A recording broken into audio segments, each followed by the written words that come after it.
નમસ્કાર, હું છું આપની સાથે કિશન તિવારી. આપ જોઈ રહ્યા છો ઇન્ડિયા ન્યૂઝ ગુજરાતનો ખાસ કાર્યક્રમ આપણો ગુજરાત સમાચારોની શરૂઆત કરીએ આપણે ભાવનગરથી. તો ભાવનગર શહેરના પ્રભુદાસ તળાવ ટેકરી ચોક વિસ્તારમાં શનિવારે લગ્નના દિવસે જ લોખંડના પાઇપ ઝીકી અને ભાવિ પત્નીની કરપીણ હત્યા કરી અને નાસી છૂટેલા આરોપી સાજન ખન્નાભાઈ બારૈયાને પોલીસે ગણતરીના સમયમાં જ ઝડપી લીધો છે. ભાવનગરના પ્રભુદાસ તળાવ વિસ્તારમાં ગત તારીખ 15 નવેમ્બરના રોજ પ્રેમ સંબંધના કરુણ અંજામની ઘટના સામે આવી હતી. જે દિવસે યુગલના લગ્ન થવાના હતા તે જ દિવસે ભાવિ પત્ની એવા પ્રેમી સાજને ભાવિ પત્ની સોનીની લોખંડના પાઇપ અને દિવાલ સાથે માથું ભટકાવી ક્રૂરતાપૂર્વક હત્યા કરી હતી. આ ઘટના બાદ હત્યારો સાજન ફરાર થઈ ગયો હતો. પોલીસે જુદી જુદી ટીમો બનાવી અને હેવાન સાજનની ગત રાત્રિના ઝડપી લઈ આજે 17 નવેમ્બરના દિવસે એટલે કે આજના રોજ પોલીસ જાપ્તા સાથે ઘટના સ્થળે લઈ જઈ રિકન્સ્ટ્રક્શન કરાવવામાં આવ્યું હતું. હવે પોલીસ આરોપીને કોર્ટમાં રજૂ કરશે. શહેરના પ્રભુદાસ તળાવ ટેકરી ચોક નજીક મફતનગરમાં રહેતા સોનીબેન રાઠોડ, જેની ઉંમર વર્ષ 24 હતી, તે નામની યુવતીની ગત શનિવારે સવારે લોખંડના પાઇપના ઘા ઝીકી કરપીણ હત્યા કરી અને તેનો ભાવિ પતિ સાજન ખન્નાભાઈ બારૈયા નાસી છૂટ્યો હતો. સોનીબેનના સાજન ખન્નાભાઈ બારૈયા સાથે તારીખ 15ને શનિવારના રોજ લગ્ન હતા અને એ જ રાત્રે સાજને સોનીબેનનું તેના નાનીના ઘરેથી બાઇક પર અપહરણ કરી પોતાના ઘરે લઈ જઈ સોનીબેન સાથે ઝઘડો કરી અને ઉશ્કેરાઈ જઈ પાઇપ વડે હુમલો કરી સોનીબેનનું માથું દિવાલ સાથે અથડાવી દીધું હતું અને ત્યારે સોનીબેનનું મોત નીપજ્યું હતું. ગંગાજળિયા પોલીસ સ્ટેશનના ટેકરી ચોક વિસ્તાર, જે બંબા વિસ્તાર જે છે, ત્યાં શેરી નંબર 10માં સોનીબેન રાઠોડની હત્યા થયેલી. જેની મેટર એ રીતની છે કે સોનીબેન અને આ કામનો જે આરોપી જે છે સાજણ ઉર્ફે ભૂરો બારૈયા, બંનેના 15 તારીખે લગ્ન થવાના હતા અને એ જ દિવસે વહેલી સવારે આ કામનો જે આરોપી જે છે સાજન ઉર્ફે ભૂરો આ સોનીબેનના ઘરે આવે છે અને પાનેતર અને પૈસા બાબતે બંને વચ્ચે બોલાચાલી થાય છે અને ઉગ્ર ઝઘડો થાય છે. જેથી આ કામનો જે આરોપી જે છે તે ત્યાં લોખંડનો પાઇપ પડેલો હોય છે તે લઈ અને આ કામના ભોગ બનનારના માથાના ભાગે તથા શરીરે ગંભીર ઈજા કરે છે, જેના કામે આ સોનીબેનનું ત્યાં મૃત્યુ થાય છે. ગંગાજળિયા પોલીસ સ્ટેશન દ્વારા આ કામે હત્યાનો ગુનો નોંધી અને આગળની તપાસ કરે છે. આ કામનો નાસ્તો ફરતો જે આરોપી જે છે સાજન ઉર્ફે ભૂરાને ગંગાજળિયા પોલીસ દ્વારા પકડી અને અટક કરવામાં આવેલા છે અને આજે નામદાર કોર્ટમાં રજૂ કરનાર છે. કેવી રીતના બાતમીથી મળ્યો અને અગાઉ કોઈ એનો ગુનાહિત ઇતિહાસ હતો? જે સાજન ઉર્ફે ભૂરો તેના વિરુદ્ધ શરીર સંબંધી ગુનાઓ છે તથા ખૂનની કોશિશ તથા લૂંટનો ગુનો દાખલ થયેલો છે. હવે સમાચારોમાં આ તરફ આપણે આગળ વાત કરીએ રાજકોટની. તો રાજકોટમાં ઇન્ટરનેશનલ એરપોર્ટ પર રાજ્યની ફિલ્મ અભિનેત્રી અને ભાજપના લોકસભાના સાંસદ કંગના રનૌત આવી પહોંચ્યા હતા, જેમનું બુકે આપીને સ્વાગત કરવામાં આવ્યું હતું. તેમની એક ઝલક જોવા માટે એરપોર્ટ પર ચાહકો ઉમટી પડ્યા હતા. થોડા દિવસો પહેલા અભિનેતા રણવીર સિંહ અને દીપિકા પાદુકોણ પણ રાજકોટ એરપોર્ટ પર આવી પહોંચ્યા હતા અને તેઓએ સાસણમાં સિંહ દર્શન કર્યું હતું. અને સાથે સાથે જણાવી દઈએ કે જામનગરમાં નીતા અંબાણીનો જન્મદિવસ હોવાથી અનેક સેલિબ્રિટી ત્યાં જવા માટે રાજકોટ એરપોર્ટ પર એક અઠવાડિયા પહેલા આવી પહોંચ્યા હતા, જેમાં ક્રિકેટર મહેન્દ્રસિંહ ધોની પરિવાર સાથે આવી પહોંચ્યા હતા અને જે બાદ સાસણમાં હાલ સિંહ દર્શન શરૂ થયું છે. અને ત્યારે થોડા દિવસો પહેલા ફિલ્મ અભિનેતા રણવીર સિંહ અને દીપિકા પાદુકોણ પણ ત્યાં સહિતના સેલિબ્રિટી એરપોર્ટ પર આવી પહોંચ્યા હતા.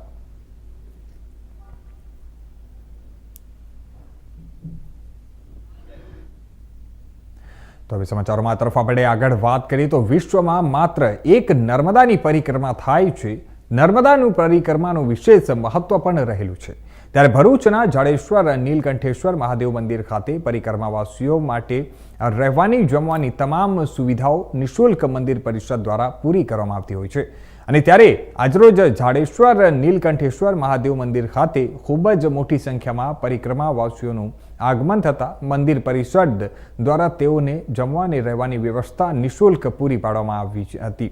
જેને લઈને પરિક્રમાવાસીઓ સાથે વાત કરતા તેઓએ જણાવ્યું હતું કે જાડેશ્વર નીલકંઠેશ્વર મંદિર સંચાલકો દ્વારા ઘણા વર્ષોથી અહીં આવતા પરિક્રમાવાસીઓ માટે રહેવા અને જમવાની વ્યવસ્થા ખૂબ જ સારી અને સુંદર રીતે પૂરી પાડતા હોય છે।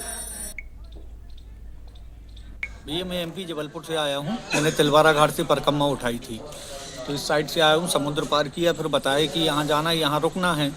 नीलकंठा है भगवान शंकर का, तो यहाँ पे बहुत अच्छा अभी प्रसादी पाई, बहुत बड़ी एक नंबर की प्रसादी बनी है। बहुत अच्छा लगा मेरे को, बहुत अच्छी प्रसादी है भैया यहाँ पे, और रुकने की भी एक नंबर की व्यवस्था है यहाँ पे। कोई टेंशन नहीं है, कोई दिक्कत नहीं है। आज यहीं विश्राम करेंगे, फिर कल यहाँ से निकलेंगे। मेरा नाम सुग्रीव बाबा परिक्रमा में चल रहे हैं। हम यहाँ पर नीलकुंठ महाराज पे आए हैं। अच्छी व्यवस्था हो रही है, कोई कसर नहीं है व्यवस्था में। मैं एमपी से हूँ, ओम प्रकाश नाम है मेरा। मैं ग्राम सोकलपुर से परिक्रमा में चल रहा हूँ। वहाँ से परिक्रमा से चलते चलते वे आगे से, ये कौन सा घाट है अपने यहाँ से उतरे एक बार बिमलेश्वर से यहाँ से समुद्र महाराज पार किया है। वहाँ से चलते चलते जैसे अपनी मीठी तलाई पे, वहाँ भी बढ़िया व्यवस्था थी, और आगे भी वालों ने बहुत बढ़िया व्यवस्था की गई है यहाँ पर। और यहाँ पर इसी मंदिर में हूँ, अभी ठहरा हूँ। बहुत बढ़िया भोजन पानी की बहुत बढ़िया व्यवस्था है, ऐसी और कोई बात की दिक्कत नहीं है। તો હવે આ તરફ આપણે આગળ વાત કરીએ આમોદની, તો આમોદ તાલુકા માટે આજનો દિવસ એક ઐતિહાસિક દિવસ સાબિત થયો છે, કારણ કે અહીંના આઈટીઆઈમાં ₹1,92,00,000ના ખર્ચે આધુનિક ટેકનિકલ લેબના નિર્માણનું ખાતમુહૂર્ત ધારાસભ્ય ડીકે સ્વામીના હસ્તે યોજવામાં આવ્યું હતું। આ મહત્વપૂર્ણ યોજનાનો આરંભ થયો છે। જંબુસર આમોદના ધારાસભ્ય ડીકે સ્વામીના સતત પ્રયાસોથી યુવાનોને ટેકનિકલ શિક્ષણમાં આગળ ધપાવવા તથા રોજગારીના નવા દ્વાર ખોલવાના ઉદ્દેશ્ય સાથે આ આધુનિક લેબ તૈયાર થવા જઈ રહી છે। સરકારના આ કાર્યથી આમોદના યુવાનોને કોઈપણ શહેરની સરખામણીમાં પાછળ ન રહેવા દેવું, તેમજ આ લેબને કારણે ગુણવત્તાસભર તાલીમ મળશે અને નાના નાના ગામોના વિદ્યાર્થીઓને પણ નવી તક મળશે। આ પ્રસંગે આમોદના ભાજપના હોદ્દેદારો, કાર્યકર્તાઓ ઉપરાંત પંથકના ગામોના સરપંચોની વિશેષ હાજરી જોવા મળી હતી। સૌએ મળીને વિકાસના પ્રયાસને વધાવી લીધો। ત્યારે વિધિવત પૂજા અને વેદોચ્ચારના માહોલ વચ્ચે લેબનું ખાતમુહૂર્ત પણ થયું હતું। આ પ્રોજેક્ટ પૂર્ણ થશે ત્યારબાદ આઈટીઆઈમાં ઇલેક્ટ્રિકલ, મેકેનિકલ, વેલ્ડિંગ, સીએનસી જેવા કોર્સ માટે અદ્યતન ટેકનોલોજી સાથે આઈટીઆઈના બીજા ફ્લોર પર લેબ ઉપલબ્ધ થશે। આમોદ નગરપાલિકાના વોર્ડ નંબર 1માં આવેલ આઈટીઆઈની અંદર 1,92,00,000 જેટલી મોટી રકમ સરકાર દ્વારા જે આઈટીઆઈ ચાલી રહી છે એ આઈટીઆઈના બીજા માળે, જેની ઉપર લેબ અને બાકીના છોકરાઓને જે તકલીફ પડી રહી છે એ તકલીફને દૂર કરવા માટે સરકારે 1,92,00,000 જેટલી રકમ મંજૂર કરીને આ છોકરાઓના સારા ભવિષ્ય માટે એક સરસ મજાનું આયોજન કરીને નૂતન લેબ અને બીજી સુવિધાઓ જ્યારે ઊભી થઈ રહી છે, ત્યારે આજે ભારતીય જનતા પાર્ટીના સૌ કાર્યકર્તાઓ દ્વારા, જેમાં તાલુકાના પ્રમુખશ્રી, શહેરના પ્રમુખશ્રી તેમજ નગરપાલિકાના ચૂંટાયેલા સૌ સભ્યશ્રીઓ, તમામ વોર્ડના સભ્યશ્રીઓ તેમજ પુરસા અને કાંકરિયાના સરપંચશ્રીઓ પણ ઉપસ્થિત રહી આ ખાતમુહૂર્ત કાર્યક્રમની અંદર હાજરી આપી। અને આજના દિવસે જ્યારે આ આઈટીઆઈ સ્કૂલની વિઝિટ કરી એ દરમિયાન ખૂબ સુંદર લગભગ 300થી 400 જેટલા છોકરાઓ અહીં અભ્યાસ કરી રહ્યા છે, એમનું ભવિષ્ય બનાવી રહ્યા છે। સરકાર દ્વારા ખૂબ સારી એવી આ આઈટીઆઈની અંદર સુવિધા પણ ઉપલબ્ધ છે અને વધારાની પણ ઉપલબ્ધતા જ્યારે થઈ રહી છે, ત્યારે આજના દિવસે 1,92,00,000 જેટલા રકમના નવા કામનું આજે ખાતમુહૂર્ત કરવામાં આવ્યું ને તે તાત્કાલિક જે ત્યાં અધિકારીઓ હતા એમને કહેવામાં આવ્યું કે આ કામ જલ્દી પૂર્ણ થાય અને બાળકોને આ સુવિધા જે છે એનો લાભ મળતો થાય એવા પણ પ્રકારનું આયોજન કરી અને ખાતમુહૂર્ત કરવામાં આવ્યું. અસ્તુ ધન્યવાદ. વંદે માતરમ. ભારત માતા કી જય. તો હવે આ તરફ આપણે આગળ વાત કરીએ વડોદરાની. તો વડોદરા પૂર્વ વિસ્તારમાં આવેલી મધ્ય ગુજરાત વીજ કંપની લિમિટેડ ખાતે તોડફોડના દ્રશ્યો સર્જાયા હતા. વડોદરાના પૂર્વ વિસ્તારની ઘણી સોસાયટીઓમાં છેલ્લા 2 કલાક સુધી લાઇટોનો પુરવઠો બંધ રહ્યો હતો. ત્યારે લાંબો સમય સુધી લાઇટનો પુરવઠો બંધ રહેતા રહીશો રોષે ભરાયા હતા અને MGVCLના કર્મચારી સાથે ઝપાઝપી અને મારામારી પણ કરી હતી. મોટી સંખ્યામાં રહીશો MGVCLની ઓફિસે આવી અને બારીના કાચની તોડફોડ પણ કરી નાખી હતી. બારીના કાચની તોડફોડ તેમજ મારામારીના દ્રશ્યો સર્જાતા બાપોદ પોલીસ સ્ટેશન ખાતે સમગ્ર મામલો પહોંચ્યો હતો. MGVCLના કર્મચારીઓએ બાપોદ પોલીસ સ્ટેશન ખાતે ફરિયાદ નોંધાવી હતી અને બાપોદ પોલીસ સ્ટેશન દ્વારા અજાણ્યા ઇસમોની સામે ગુનો નોંધી અને વધુ તપાસ હાથ ધરી છે. લાઈન ફોલ્ટમાં ગઈ હતી, એનું રિપેરિંગ કામ કરી રહ્યા હતા સિદ્ધેશ્વર હોનેસ્ટ આગળ. તો પહેલાં તો આ લોકોનું ટોળું 4-5 જણ હતા, એ ઓફિસે ગયા, ત્યાં તોડફોડ કરી અને પાછા અમે જ્યાં કામ કરતા હતા ત્યાં આગળ આવી અને અમને મારવાની શરૂઆત કરી દીધી. એમ તો સાહેબ આખું ટોળું હતું, પરંતુ એમાં 4-5 જણા તો એકદમ અમારી ઉપર તૂટી જ પડ્યા. એમાં કોર્પોરેશનની કંઈક કામગીરી ચાલતી હતી, એમાં JCBથી કેબલ ડેમેજ થઈ ગયો. હવે અમારે આડોઅવળો કેબલ છોડાવી અને લાઈન તો ચાલુ કરવું પડે, બનેલું જલ્દી એ કરી રહ્યા હતા અને કરીને ઉતર્યાના ટોળું આવી ગયું એકદમ અચાનક અને અમારી ઉપર તૂટી જ પડ્યા. હવે ગ્રાહકો હતા પણ કંઈ ના હતા એટલે ખ્યાલ નથી, આજુબાજુના જ છીએ નજીકના. હા, ઓફિસમાં પણ તોડફોડ કરી. હા, અમે બાપત પોલીસ સ્ટેશન આવ્યા છે કમ્પ્લેન નોંધાવવા માટે કે હવે કમ્પ્લેન તો નોંધાવીએ છીએ અમે, બરાબર છે, પણ આ રીતના સાહેબ અચાનક ગ્રાહક આપણી ઉપર હુમલો કરે ને એ વ્યાજબી નથી અને ગમે એમ બોલે તો અમે સહન કરી જ લેતા હોય છે, પણ આ રીતના મારકૂટ કરે એ વ્યાજબી નથી. ઘટનામાં એવું હતું કે લાઇટ બંધ હતી, કેબલ ફોલ્ટ થયેલો, એમાં લાઇટ બંધ હતી એટલે ટાઈમ થોડો વધારે લાગ્યો. એટલે બધા માણસો લગભગ 40-50 જણ જેવા હશે, બધા આવ્યા હતા. આવીને અહીંયા કે લાઇટ કેટલા વાગે, મેં કહ્યું ભાઈ માણસો સાઈડ પર છે, લાઇટ આવી જશે. એટલે એ લોકો પછી બૂમો પાડવા માંડ્યા અને પછી પથ્થરમારો કર્યો. એટલે મને લાગી એટલે મેં પછી મોબાઈલ લઈને ભાગ્યો. મને કહ્યું ઊભો રહે, પાછળ ભાગે છે ક્યાં ક્યાં. એટલે હું સીધો ઉપર ચડી ગયો. એટલે એ લોકોએ પછી પથ્થરમારો કર્યો, બારીને કાચને બધું નુકસાન કર્યું છે. અને પછી મેં ફોન કર્યો પોલીસને કે પોલીસને બોલાવી લો આવું. હા, એ તો આ લાઇટ બંધ હતી એ એરિયાના જ હતા. એટલે સો એવું તો ખ્યાલ ના આવે ને, એરિયા કયો છે તો ટોરું હતું એટલે મને જે આખો બધો એમાં લાઇટ બંધ હતી એના બાબતમાં જ કે હજુ લાઇટ કર્યા પર નહીં તો એટલે પછી પથ્થર મારો એમને ચાલુ. કેટલા કલાક એમની લાઇટ બંધ? એવું તો એક્ઝેક્ટ તો નહીં ખ્યાલ, 3-1 કલાક જેવું હશે. એટલે કેબલ ફોલ્ટ હતો એટલે થયું નહીં. પુરુષો હતા કે મહિલાઓ? મહિલાઓ નથી, જેન્ટ્સ જ લગભગ હતા બધા, પણ બહુ બૂમો પાડતા હતા. એટલે પછી હું ત્યાંથી ભાગી ગયો. હવે આગળ તરફ આપણે વાત કરીએ તો રમતગમત યુવા સાંસ્કૃતિક વિભાગના હસ્તક sports authority of Gujarat Gandhinagar દ્વારા આયોજિત વડોદરા મહાનગરપાલિકા દ્વારા સંચાલિત એવા વડોદરા શહેર ખેલ મહાકુંભ 2025 અંતર્ગત આજરોજ વડોદરાના માંજલપુર સ્પોર્ટ્સ કોમ્પ્લેક્સ ખાતે ખેલ મહાકુંભની જમ્પ અને થ્રો ઇવેન્ટ કોમ્પિટિશન યોજાઈ હતી, જેમાં આજરોજ પશ્ચિમ ઝોનમાં આવતા વિસ્તારના બાળકો આ કોમ્પિટિશનમાં ભાગ લીધો હતો. જેમાં જમ્પ અને રો થ્રો ઇવેન્ટ હતી, તેમાં અલગ અલગ કેટેગરીમાં બાળકોએ ભાગ લીધો હતો અને જેમાં બાળકોનું અલગ અલગ કેટેગરીમાં 1st, 2nd અને 3rd નંબર આવ્યો હતો.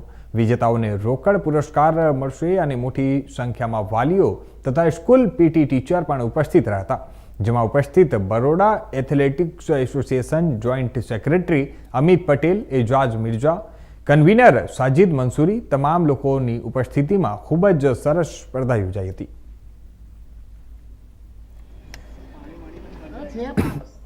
आज यहाँ पे माजलपुर स्पोर्ट्स कॉम्प्लेक्स में आज एथलेटिक चल रहा है, जो पश्चिम जोन A 11-12 का चल रहा है. High jump, long jump, short put और यहाँ पे इवेंट चल रहा है. यहाँ पे कम से कम बच्चे 300 से 250 बच्चे आए हुए हैं और इस इवेंट के अंदर फर्स्ट सेकंड थर्ड जो बच्चे आएंगे उनको प्राइस मिल रहा है। और सबसे अच्छी बात है कि जो एथलेटिक एसोसिएशन है हमारा, उनके जो रेफरीज का बहुत अच्छा हमको सहयोग मिला है।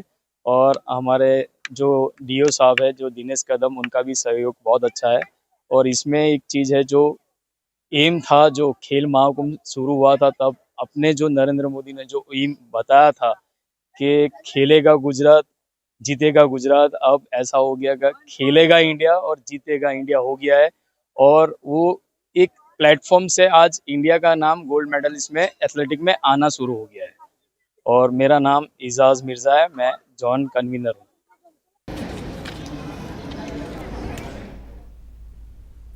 તો બીજી બાજુ વડોદરાના વાઘોડિયા તાલુકાના પાંચદેવલા ખાતે જિલ્લા પંચાયત સીટને ધ્યાને રાખી સ્નેહ મિલન કાર્યક્રમ યોજાયો હતો। ધારાસભ્ય ધર્મેન્દ્રસિંહ વાઘેલાએ સ્ટેજ પરથી વિરોધીઓને આડે હાથ લીધા હતા અને પૂર્વ દબંગ ધારાસભ્યનું નામ લીધા વગર કટાક્ષ કર્યો હતો।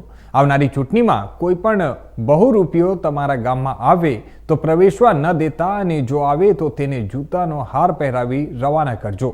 કોઈથી ગભરાતા નહીં, હું નહીં, તમે ધારાસભ્ય છો અને 2022માં ડિપોઝિટ ગુમાવનારાઓ આ ફરી સેવા કરવા આવ્યા છે। વાઘોડિયા બોડી બામણીનું ખેતર નથી। આ ભોળી જનતાને ભરમાવવા આવનારને જૂતાનો હાર પહેરાવી અને પાછા મોકલી દેજો, તેવું પ્રકારે ધર્મેન્દ્રસિંહ વાઘેલાએ કહ્યું હતું। ધર્મેન્દ્રસિંહ વાઘેલા વાઘોડિયાના ભોળી જનતાને કોઈ ગેરમાર્ગે દોરશે તો ઈંટનો જવાબ પથ્થરથી આપીશ, તે પ્રકારના પણ તેમને ત્યાં સ્ટેટમેન્ટ આપ્યું હતું। ભાજપના ધારાસભ્ય ધર્મેન્દ્રસિંહ વાઘેલાના નિવેદનથી અત્યારે હાલ ત્યાં રાજકીય ગરમાવો જોવા મળી રહ્યો છે। એની વાતોમાં ના આવતા અને આવનારી તાલુકા પંચાયત જિલ્લા પંચાયતની અંદર કોઈ પણ બહુ રૂપિયા આવે તો એને આપણા ગામમાં પ્રવેશ કરવા ના દેતા અને એને જૂતાનો હાર પહેરાવીને રવાના કરજો કે અમારા ગામમાં તમારી કોઈ જરૂર નથી અને કોઈથી ગભરાતા નહીં। હું ધારાસભ્ય નહીં, તમે બધા ધારાસભ્ય છો। તો હવે આ તરફ આપણે વાત કરીએ તો નેત્રંગ તાલુકાના અંતરિયાળ વિસ્તારમાં આવેલી સાકવા પ્રાથમિક શાળાના ઓરડાના નવીનીકરણની કામગીરીમાં 2 વર્ષના વિલંબના કારણે વિદ્યાર્થીઓ અને ગ્રામજનોમાં ભારે આક્રોશ ફેલાયો છે। જર્જરિત મકાન તોડી પાડ્યાને લાંબો સમય વીતી જવા છતાં નવા ઓરડાનું બાંધકામ શરૂ ન થતાં વિદ્યાર્થીઓ પતરાની છત નીચે અભ્યાસ કરવા માટે મજબૂર બન્યા છે અને જેના પગલે વાલીઓએ નેત્રંગ મામલતદાર અને તાલુકા વિકાસ અધિકારી એટલે કે ટીડીઓને આવેદનપત્ર આપી ઉગ્ર રજૂઆત કરી હતી। પ્રાપ્ત માહિતી અનુસાર સાકવા પ્રાથમિક શાળામાં ધોરણ 1 થી 8માં 101 વિદ્યાર્થીઓ અભ્યાસ કરે છે, ત્યારે શાળાના ઓરડા અતિ જર્જરિત અને ખંડેર હાલતમાં હોવાથી ગમે ત્યારે ધરાશાયી થવાની દહેશત હતી। આ સંજોગોમાં આચાર્ય અને શિક્ષકો વિદ્યાર્થીઓને તેમાં અભ્યાસ કરાવતા નથી, ત્યારે છેલ્લા 2 વર્ષોથી વિદ્યાર્થીઓને ખાનગી વાહનોમાં કાકડકુઈ પ્રાથમિક શાળામાં અભ્યાસ અર્થે મોકલવામાં આવતા હતા।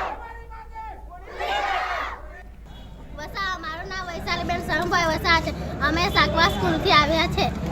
અમારી 2 વર્ષથી સ્કૂલ તોડી નાખી છે, સરકારે તોડાવી નાખી છે। અમે બહાર તડકામાં બેસીને ભણીએ છીએ।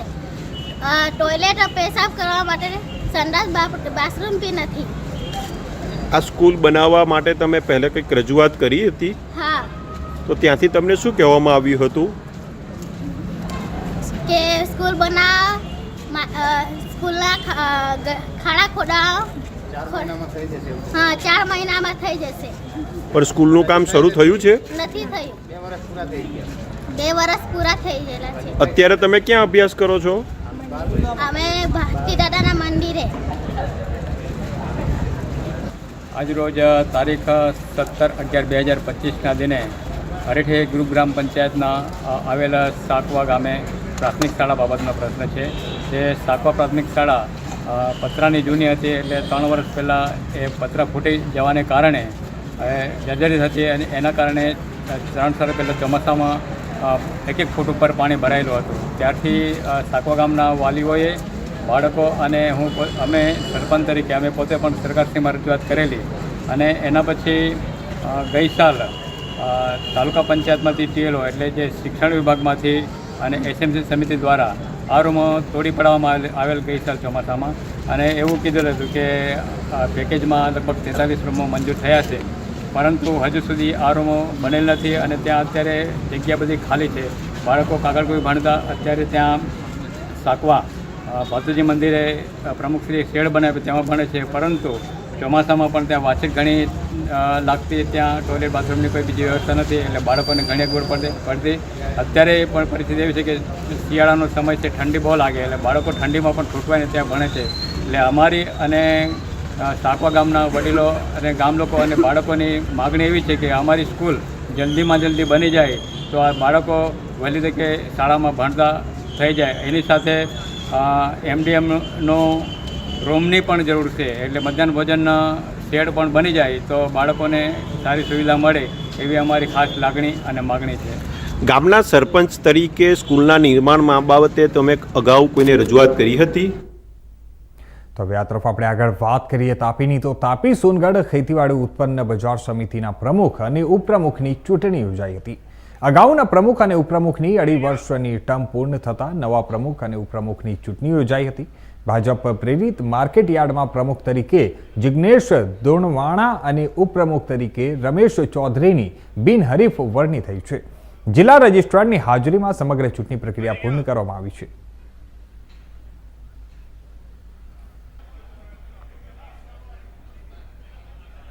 તો હવે આગળ આ તરફ આપણે વાત કરીએ જૂનાગઢની. તો માવઠાના મારના કારણે વધુ એક ખેડૂતે આપઘાત કર્યો છે.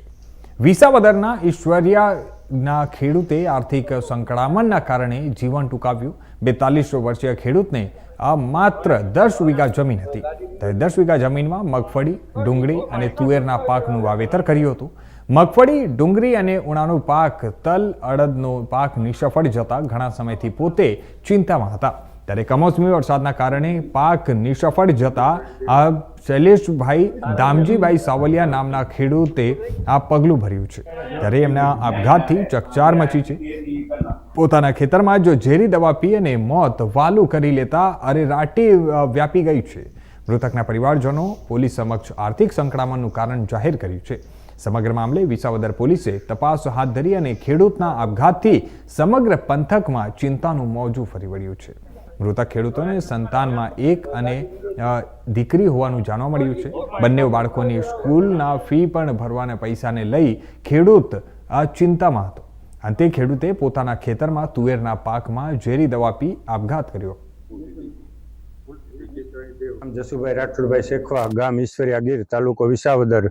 કાલે અમારા ગામમાં એક ખેડૂત ખાતેદાર આત્મહત્યા કરી ગયેલ હોય, જેમને ગત ઉનાળુ તલ ફેલ ગયેલ હોય, ચાલુ સિઝનમાં મગફળી અને ડુંગળી પણ તૈયાર થયેલ હોય, ઉપાડેલી પડેલી હોય, પરંતુ મજૂરીનો ખર્ચ પણ ન નીકળે એમ હોય, જેથી માનસિક રીતે ભાંગી અને પોતે આપઘાત કરી ગયેલ હોય, જે ખૂબ જ દુઃખદ ઘટના બની ગયેલ હોય. ઈશ્વર એમના આત્માને શાંતિ આપે. મારું નામ પ્રફુલ્લભાઈ દેવજીભાઈ સાવલિયા.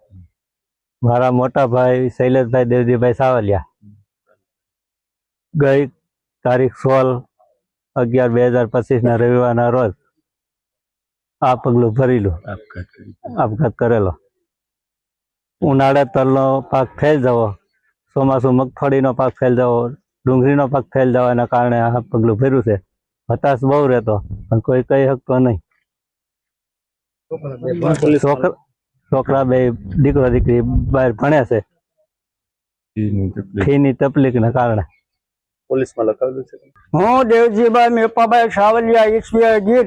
મારો દીકરો શૈલેષ ઉનાળુ પાક તલ, મગ, અડદ અને ચોમાસુ પાક મગફળી તથા ડુંગળી ખેતરમાં પડી છે, પણ ભાવ નથી. લણવી કેમ? આર્થિક સ્થિતિને કારણે દવા પી ગયો છે. તમને ક્યારે ખબર પડી? અમને DH ખબર પડી છે. તો હવે આગળ તરફ આપણે વાત કરીએ જસદણની. તો જસદણ શહેરની જનતાના વિકાસ કાર્યો પ્રત્યે જસદણ નગરપાલિકાનું કેટલું ઉદાસીન વલણ છે તેનો જીવંત દાખલો વોર્ડ નંબર 3ની શેરી નંબર 7માં જોવા મળ્યો છે. છેલ્લા 11 વર્ષથી નવો રોડ બનાવી આપવાની વારંવારની રજૂઆતોને નગરપાલિકા દ્વારા સતત અવગણના કરવામાં આવતી હોય છે. આખરે ત્રસ્ત રહીશોએ નગરપાલિકાના વહીવટ પર સીધો કટાક્ષ કરતું અને રોષ વ્યક્ત કરતું એક બેનર, આક્રોશભર્યું બેનર લગાવીને અનોખો વિરોધ નોંધાવ્યો છે.